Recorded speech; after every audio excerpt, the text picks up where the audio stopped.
चार सिद्धांत आपको समझाए थे। इन चारों सिद्धांतों का संगम ही आत्मबोध है। जो सबसे आखिरी था, चौथा सिद्धांत, वो कहता है कि ब्रह्म और आत्मा एक। और अभी हमने जो आपको समझाया वो भी यही समझाया था। तो जिसको ये समझ में आ जाता है वो आत्मबोध उपनिषद का सार है, ये बात समझ में आ जाती है। ये चार नहीं बल्कि बोले एक ही है। एक ही सत्य के चार रूप है, अलग अलग समझाने के लिए अर्थ चारों का एक। जब साधक समझता है कि आत्मा अजन्मा है तब वह मृत्यु के भय से मुक्त हो जाता है।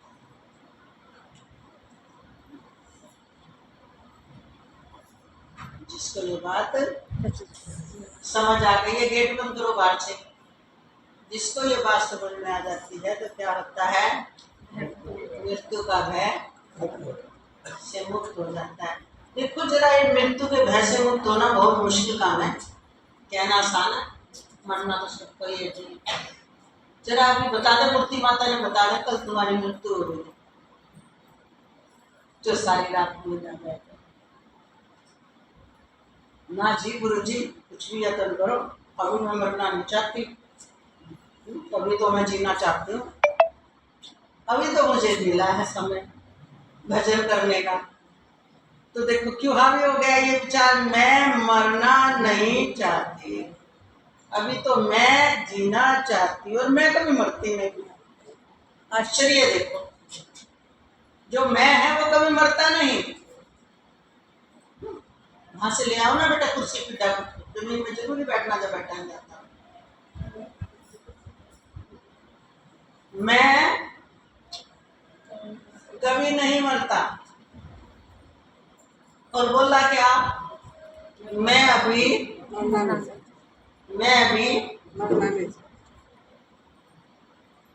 कौन सी मैं कह रही है मैं मरना नहीं चाहती? पूछा जाए कौन नहीं मरना चाहता? जो मरेगा वो तो बोलता ही नहीं, उसने तो एक बार नहीं कहा मैं देखो जड़ जरूर हूं जी और मरना नहीं चाहता, शरीर बोला आज तक। और जो बोल रहा है वो कभी मरता नहीं, फिर कितनी बड़ी झूठ है। बस ये है मरने का भय, है ना सबके अंदर। अभी तो मेरे बाल बच्चे पड़े हैं, अभी तो पोतों की ब्याह होया है, पोत पड़ते तो हुए नहीं, अभी क्यों मान रहे हो गुरु जी मुझे? और हम क्या कहते हैं, जिंदियो मर जाना मौत तो की मरना, जिंदियो मर जाना मौत तो क्या मरना, वो तो शरीर को मारेगा। जिंदियो मर जाओ, जिंदिए कैसे मर जाओ? उस मैं को मार दो जो मैं मेरा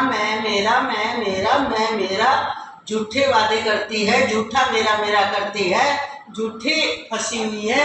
उस झूठी मैं को मारना, सत्य मैं को नहीं। सत्य मैं तो आत्मा है, वो कभी मरता ही नहीं, वो तो सदा रहने वाला है। ये झूठी मैं को, झूठे वादे को, तभी तो ये बात बोली है, मेरा तो यहाँ कोई न था, मेरा मेरा किया मैंने, मेरा तो यहाँ कोई न था, मेरा मेरा किया मैंने। ये कब बोल रहा है ये बात? जब उसे समझ आ गई, जब बोले मैं भी मरना नहीं चाहती, तो ये झूठी मैं बोल रही है या सत्य में बोल रही है? सत्य मैं को कोई आज तक मिटा ही नहीं सका, वो सत्य में ही आत्मा है और वो आत्मा ही परमात्मा है। तो एक ही वस्तु के तीन नाम है, परमात्मा, ब्रह्म, आत्मा, शुद्ध में। तो इसमें से किसने मरना है? ओ रिक्शा, इधर आ। अब बताओ रिक्शा को आना है, रिक्शा वाले को आना है? रिक्शा वाले को आना है, फिर रिक्शा में खड़ी करिए। पर एक शब्द से ही, एक शब्द से ही संकेत समझ लिया। वो रिक्शा कहते ही समझ आ गया कि रिक्शा भी चाहिए और मैं भी चाहिए, क्योंकि रिक्शा तो जड़ है, इसका चालक तो हो, है ना। व्यवहार में भी देखो उसी का कुशलता है ना इन्हीं सब शब्दों से। ठीक इसी तरह जब आप ये बोलते हो कि मैं अभी मरना नहीं चाहती, अभी तो मैं जवान हूँ, अभी तो मैं 60 साल की भी नहीं हुई हूँ, अभी तो मेरे बच्चे भी कुंवारे हैं, तो मिक्स बोला जा रहा है ना। देखो, जो कह रहे कि मैं अभी 60 साल की भी नहीं हुई हूँ, ये परिचय तो दे दिया शरीर का, और अभी तो मेरे बच्चे भी कुंवारे हैं, ये परिचय किसका दिया देखो जरा, क्योंकि बच्चे भी शरीर से पैदा हुए थे। और जो वो कह रहे कि अभी मैं नहीं मरना चाहती, तो शरीर तो बोलता नहीं, और संकेत वो मैं जो हमारी चेतना है, उस चेतने की चेतना है, वो शरीर में मिलकर क्या बोल रही है। रिक्शा वाला रिक्शा सुनकर क्या कह रहा, अभी आया। ठीक इसी तरह हमारी ये चेतना जो मैं में मिलकर, इस शरीर में मिलकर मैं मेरा मैं मेरा मैं मेरा मैं मेरा इतना पक्का ज्ञान हो गया इसको, इसलिए ये अभी क्या कह रही है, इस शरीर को मैं अभी नहीं अपने से अलग करना चाहती, मैं भी जीना चाहती हूँ, या मैं अभी जीना चाहता हूँ। क्यों? मेरी ड्यूटियाँ हैं। ड्यूटी बोलता है, इच्छा नहीं बोलता। मेरी ड्यूटियाँ हैं, मेरे बच्चे छोटे हैं, मेरा पति बेचारा अकेला पड़ जाएगा, या मेरी पत्नी बेचारी अकेली पड़ जाएगी। तो ये मैं मेरे की झूठ है कि सच है, बोलो बताओ। पर सारे संसार में व्यवहार किसका है? इसी, और इसी व्यवहार में सारा संसार जी रहा है। सारे संसार का संबोधन क्या है? सारा संसार मतलब इन संस्कारों से जो प्रभावित है, जिसके चित्त में ये संस्कार है, वो मनुष्य संसारी है। इसलिए उसको क्या कहा गया? संसारी होने के नाते वो संसार है। क्योंकि व्यक्तिगत बात करेंगे तो संसारी, पर जब सब हो गए वैसे ही तो क्या है, बोले इसी का नाम संसार है। और इसी में सबका मन, और इसी में मन में क्या बैठा हुआ है? जीने का, रहने का, मोह का, ममता का, शरीर की आसक्ति, परिवार की आसक्ति इसी में पड़ी है। इसलिए देखा जाए तो करना क्या है, जो मैं वास्तव मन जो वास्तव में कुछ है ही नहीं, और वह मन इतना बड़ा जंजाल अपने साथ लेकर के शरीर में शरीर, शरीर में शरीर, शरीर में शरीर बदलता फिर रहा है। इसलिए हमारे वेदांती महापुरुष ने कहा कि जन्म किसका होता है? बोले मनम ही बार बार मन जन्म लेता फिर रहा है, आत्मा तो कभी जन्म होता ही नहीं। अब जिसको ये भाषा समझ में नहीं आती, उसको कहते हैं जीवात्मा नए नए शरीर बदलता फिर रहा है। देखो उसी मन को एक बार क्या बोल दिया? जीवात्मा। और जिसको ये इससे भी थोड़ा सा ज्ञानी बनने की कोशिश करें तो उनको फिर ये समझाया जाता है, तू तो अजन्मा है, तेरी वासना ही बार बार जन्म लेती फिर रही है। जन्म किसका होता है? बोले वासनाओं का। इसलिए तो इन वासनाओं का फिर पंगा है। तो वासना कौन सी बला है? बोले जो इच्छाएं तेरे अंदर वास कर रही है, और जिन इच्छाओं का तू त्याग नहीं कर पाया और इस जन्म में पूरी नहीं कर पाया, और तुझे वो पसंद है, ये मिल जाए, ये इच्छा पूरी हो जाए, तू तेरी वो इच्छा पूरी हुई नहीं, और तू छोड़ नहीं पा रहा कि ये तो मुझे मिलना चाहिए, मुझे मिला क्या है दुनिया में। तो वो जो अंदर बैठ जाती है उनका नाम वासना है। अब वासना को थोड़ी घटिया सी चीज समझते हो। अरे ठहरी हुई इच्छा इच्छा का नाम ही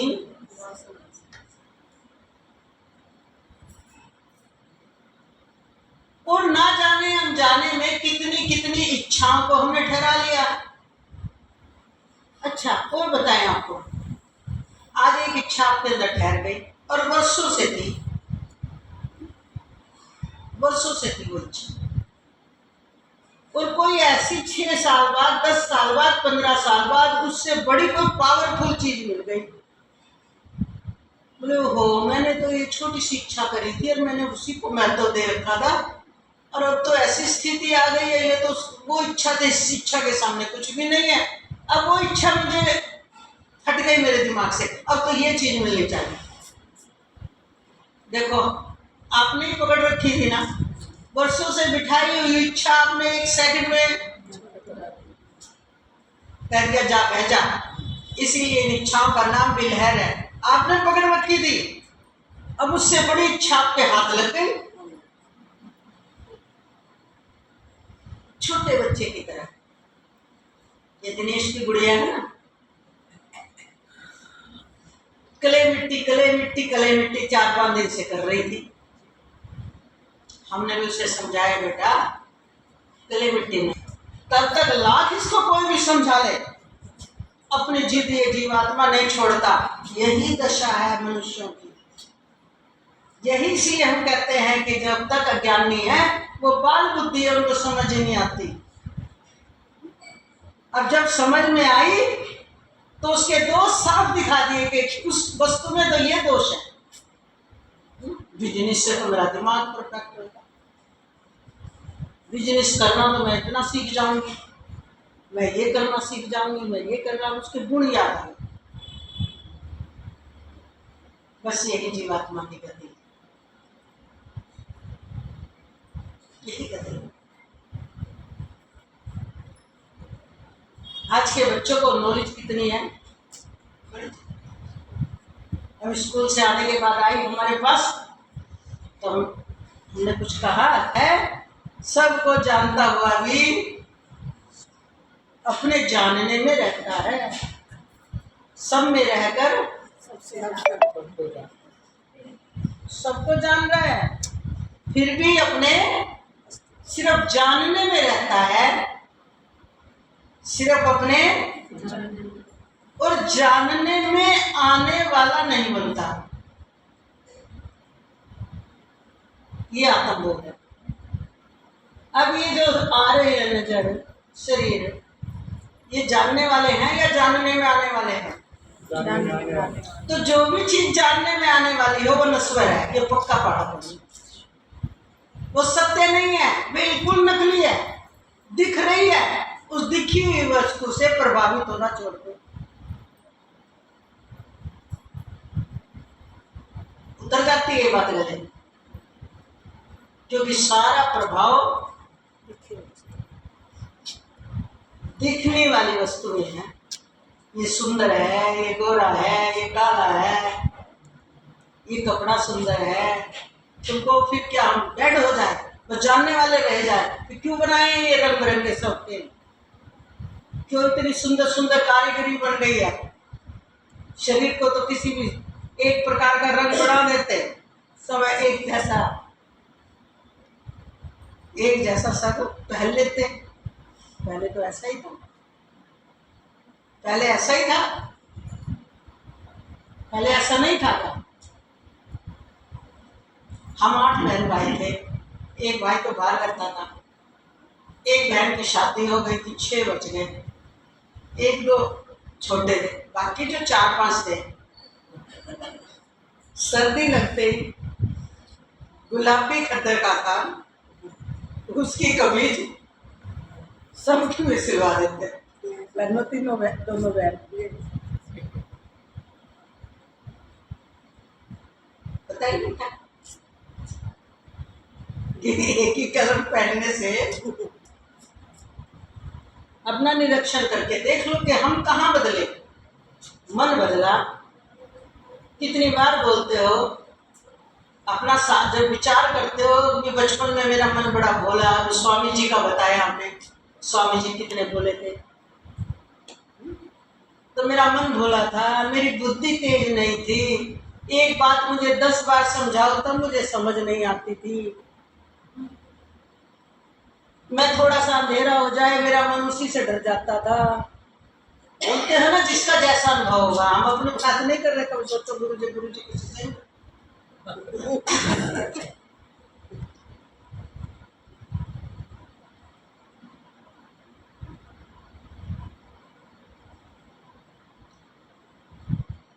तो ये मन जो इतना निर्बल था आज गुरु की शरण में आके सबल हो गया। पहले बोलने की हिम्मत नहीं रखता था, अब बड़े बड़े भाषण दे देता है। इसका साक्षी कौन है? तो ये भाषण देना, ये बोलना या ना बोलना, निर्बल होना, अब सबल हो गया, अब तो मुझे इतना ज्ञान हो गया, अब तो मैं बड़ी बड़ी बातें भी समझ जाता हूँ। तू समझ जाता है या बुद्धि समझ जाती है? जरा देखो, तू तो इन सबको भी जानने वाला ही रहा। तेरी बुद्धि में कि मेरी बुद्धि में 10 बार समझाने के बाद भी बात नहीं बैठती थी, अब एक बार में ही बात समझ में आ जाती है। इसका साक्षी कौन है? बताओ, साक्षी बदला नहीं। पहले मुझे दूसरों को बेवकूफ बनाना बड़ा आता था है? और अब बड़ा बुरा लगता है। चलो कोई बात नहीं, तसल्ली इस बात से हो जाती है कि बचपन था, ऐसे दोस्त थे जो बेवकूफ बनाने की कला सीखे दोस्तों के साथ। या इस चीज के भी कितने साक्षी हो गए। हमारे माता पिता ही हमें सिखाते थे, जा ताई को झूठ बोल दियो, जा उसको झूठ बोल दियो, सिखाते थे पहले के माँ बाप। ये बात तेरे पापा को मत बता देना। झूठ बोलने कौन सिखाता है? बताओ बताओ, ये सिखाती है कि नहीं? उसको नहीं सिखाती। पापा को मत बताइयो, जो तेरे को दिला दिया है ये, पापा को मत बताइयो। पापा को नहीं बताओगे ना मम्मी? पक्का? प्रॉमिस? पक्का? हाँ बेटा पक्का। कैसे सीख गई वो? उसको पता है कि जो बात सही नहीं है या जो बात पापा को बुरी लगेगी वो पापा से छुपा जाओ, जो मम्मी को बुरी लगेगी वो मम्मी से भी छुपा जाओ। पर वो अपने आप से क्या छुपा पा रही है? तो ये जो जानने वाला है, आप हर चीज ले आओ सामने, हर चीज। करतूत भी करी हो, अगर आपके मन ने करतूत भी करवाई है तो आप इसके भी साक्षी हो कि ऐसी ऐसी करतूत भी करते थे।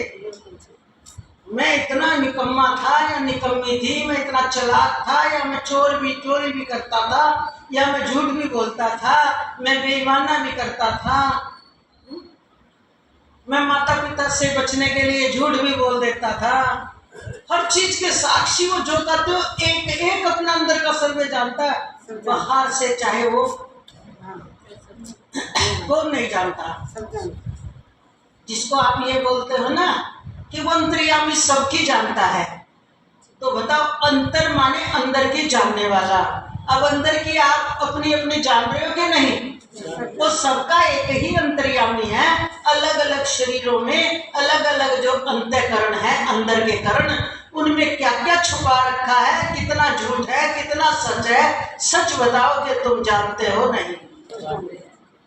ये बात अलग है कि ये बोल दो ना गुरुजी हम झूठ नहीं बोल रहे, नहीं हम नहीं जानते, बोल के दिखा दो कि गुरुजी हम झूठ नहीं बोल रहे, हम नहीं जानते अपने अंदर की। वो जानना नहीं आता वो अलग बात है। जैसे जैसे अंदर की सर्वे करने लग जाओगे और ये नॉलेज मिल जाएगी कि ये हाँ ये बुराई तो मेरे में भी थी, तभी आपकी नस दब जाती है जब चर्चा चलती है हर मनुष्य की। अरे ये काम तो मैंने किया था एक बार। पहले अपने नॉलेज में आए या ना आए, कोई ऐसी बात तो उपदेश में आ जाए या किसी किताब में पढ़ लो या टीवी में देख लो या किसी और की सुन लो, तब तुरंत आपको याद आ जाती है मुझे, हाँ अरे तो देखो फिर वो जानने वाले से कहाँ छुपी। आपकी स्मृति में नहीं थी कोई बात नहीं, पर जैसे आपने सामने देखा या सुना तो कैसे आ गई स्मृति में। तो जो स्मृति पटल पर विद्यमान हो, बस उतना ही संस्कार है या उतना ही ज्ञान है, ये बात नहीं है कितना वो जो अंदर थल्ली में पड़ा है, स्मृति पटल के, जिसको अवचेतन मन बोलते हैं, वहां जो पड़ा है। जैसे कोई घटना घटती है, वर्षों की घटना, आप आज देख लोगे तो याद आ जाएगी, वो ये घटना देखकर मुझे आज से 60 साल पहले की बात याद आ गई, एक बार हमारे यहाँ भी ऐसे हुआ था। तो हुआ आ गई के याद, किसको याद आई? उस बुद्धि पटल के माध्यम से उस चेतन ने जाना, और जब ब्यौरा आया तो पूरा का पूरा सामने मिलान करके देखा या नहीं देखा? तो अगर वो बदल जाता, अगर वो भी उस बचपन के साथ रह जाता, अगर वो भी उस मन के साथ रह जाता, अगर वो भी उस बुद्धि के साथ रह जाता, तो आज किसी को और जन्मों की तो बात ना करो, इसी जन्म की बात कोई भी याद नहीं रहती। और अगर कुछ याद नहीं रहती तो उसे मरने के बाद क्या होगा ये भी अंदर में भय नहीं होता, तो भी कुछ याद ही नहीं। तो जैसे इस जन्म की घटना घटते ही सामने आ जाती है, ऐसे ही जब संत गहराई में जाते हैं तो कई जन्मों का ब्यौरा उनके सामने आ जाता है, वही स्मृति पटल का। और तब उनको पता चल जाता है, हो हम पिछले जन्म में ये थे, उस जन्म में हम ये थे। घटना घटी तब याद आता है, वैसे नहीं आता। अरे आज ये व्यक्ति इतना रो रहा है, इतना तड़प रहा, कई बार ऐसे लगता है कुछ जाना पहचाना है, कुछ ऐसे लगता है ये घटना जैसे मेरे साथ भी घटी हो, कुछ ऐसा लग रहा है कि कभी ना कभी इस घटना का मैं भी साक्षी रहा हूँ अपने दिमाग पर। लगता है कोई ऐसा व्यक्ति मिलता है हमें, ऐसे लगता है कि ये इसको मैं पहले से जानता हूँ, याद करने की कोशिश करता है कि कब मिला था, पूरी कोशिश कर ली, याद नहीं आया, पर लगता है अंदर से ये कोई मेरा परिचित है, ये कोई मेरा परिचित है, मुझे अंदर से लग रहा है ये परिचित है। वो आपके पिछले जन्म की, और आपको मिलते ही आपके चित्त पटल पर पूरी खुल के स्मृति नहीं आई, पर आभास हो गया कि ये कोई मेरा परिचित, चाहे वो दुश्मन के रूप में, चाहे आपके प्रेमी के रूप में, चाहे आपके किसी बड़े रिस्पेक्टेड व्यक्ति के रूप में, चाहे किसी मित्र के रूप में, चाहे किसी भी रूप में आपका संबंध रहा हो। कईयों को देखते ही क्या लगता है, अच्छा और बताएं, कई बार आपको ऐसा भी लगता होगा कि जो ये बात आज बताई है ये मैं भी जानता हूँ, ऐसा लगता है मैं भी जानता हूँ, मेरी भी सुनी हुई है ये बात, मुझे मेरी बिल्कुल जानकारी, ये बात मैं पहले से जानता था। और कई बार तुम कहते भी होंगे अरे ये बात तो मैं कहने ही वाला था, ये आपने बोल दिया। ये क्या हम सिद्ध कर रहे हैं आज? हम ये सिद्ध कर रहे हैं, ये जानने वाला साक्षी चेतन जब जो हमारे अंदर वो बुद्धि है, उस बुद्धि पटल पर जो अनेक जन्मों के संस्कार पड़े हैं वो डिलीट नहीं हुए हैं, लेकिन वो जब कोई घटना घटती है तब वो जब सामने आते हैं तो वो इसी रूप में आते हैं। कभी लगता है ये ऐसा लगता है कोई मेरा प्यारा है, कोई लगता है ये घटना तो मैंने देखी है। कई बार आप स्वप्न भी ऐसा देखते हो जिसमें आप उठ के बोलते हो कि नहीं स्वप्न नहीं था, ऐसे लगता था जैसे असली घटना घटी। 2-4 मिनट में मैं ऐसा गुजरा हूँ स्वप्न में जैसे मैं वो जीवन जिया हूँ, ऐसा भी स्वप्न आ जाता हुआ सब कभी ना कभी। ऐसे लगता नहीं है स्वप्न था, उसको भुलाते ही नहीं, ऐसे लगेगा जैसे वो घटना सी घट गई, ये तो घटना सी घट गई। तो जो घटना सी घट गई ना, और वो जो आपके सामने इस समय सब स्वप्न के रूप में आई है, तो उस घटना के साथ आपका जुड़ाव था, या तो वो बस स्वप्न के माध्यम से उस घटना से छुटकारा मिल गया, और नहीं तो आपको संदेश देने आई है कि आपके साथ ऐसा होगा। जो हम बोल देते हैं कि स्वप्न सत्य नहीं होते, सत्य तो ये स्वप्न भी नहीं है।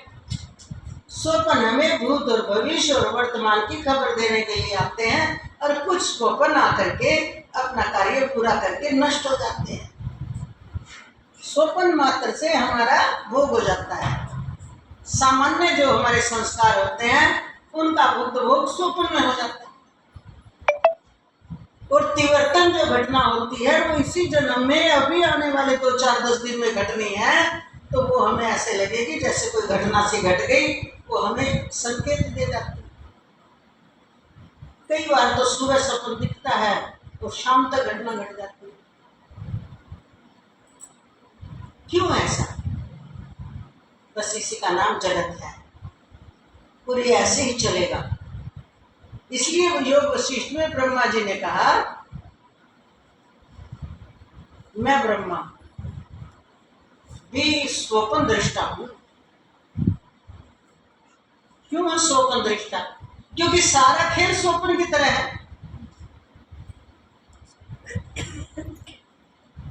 सारा का सारा ये संसार का खेल स्वप्न की तरह है।